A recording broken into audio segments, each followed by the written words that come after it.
This one goes out to climate alarmists. I beg you to consider psychology and economics in your settled science. Please take note of what's happening in Africa and elsewhere, and this relates to the migrant crisis as well. And maybe stop sharing so many damned Guardian articles as if they were scripture. Well, it's important to remember that there is a very large psychological aspect to science, because ultimately all of these discoveries were made by men and women, human beings that were, irrational beings that found reason. They pursued science and they continued it and propagated it.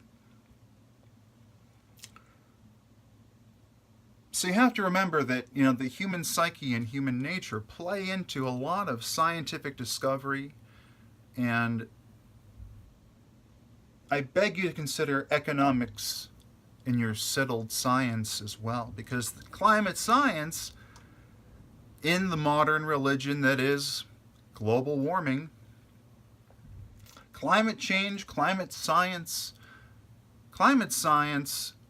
is not only chemistry, physics, math, but it is psychology and economics, how to handle the situation.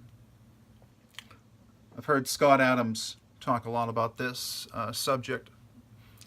He's the one that sort of kind of opened my eyes a little bit to this, that there's a large psychological element. The amount of confirmation bias, and of course, as with any modern religion or any situation where you've been asked to take a leap of faith and hope that there's a quality outcome, you do need to follow the money.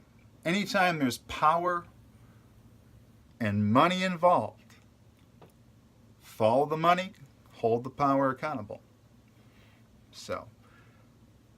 And you can't just take away fossil fuels. They power around, I'd say, I'm going to get lowball it, 83% of the world's power. And a lot of countries and territories and peoples are completely underfunded in terms of future, in terms of energy.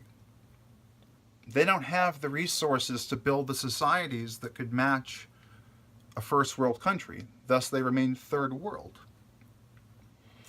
We need to help them get up to our level. We need to give them our advantages. And we have to look at all of the science from all of the different perspectives and look at what can be completely proven and what can be debunked about what the nature of the entire global climate is at any given time. So maybe stop sharing so many damned Guardian articles as if they were scripture, because look, Freudian slip, but I do like the Guardian. But they have kind of gone in that corporatista sort of Washington Post, New York Times, direction, where they essentially pitch an ideology. They carry the narrative. I'm not sure if it's right or left. Well, it's more ostensibly left in this particular instance. But, these media firms carry a narrative and an ideology that work together.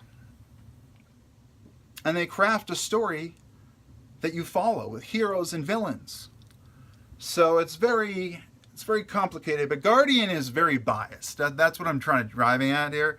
They're biased, and I like their more artsy, like art content lately. But in terms of news and editorials, the Guardian's sort of, they're so biased. I mean, they're still quality, but they're so biased that it's hard to take this topic in particular seriously because of all the scare language and the fearful language in the Guardian articles about climate. I'm agnostic on the global warming modern religion. I am agnostic. I am not sure if it's global warming, global cooling, or somewhere in between. Okay, depending on what but I know that we cannot allow the fear that has been, we've been conditioned to think that CO2 and carbon should be something to be guilty over, and that we should stop because of the environment. And there may be merit to that. There's scientifically merit, but there's a correlation. Is there a causation? Does CO2 rising cause the temperature to rise? Everywhere across the world? Is it a constant phenomenon, no matter what the conditions? I am no expert on climate science. I am no expert on climate. So I'm agnostic. I'm somewhere in between. I'm listening to both sides and determining through the scientific method which way makes more sense and corresponds with my experience in the world thus far. So, I love you climate alarmists, but please remember psychology and economics also factor in with math, physics, chemistry, and every other, geology, every other science that comes in and creates the climate science orb. I guess you can call it an orb, like a globe. The globe of climate science. That feels right.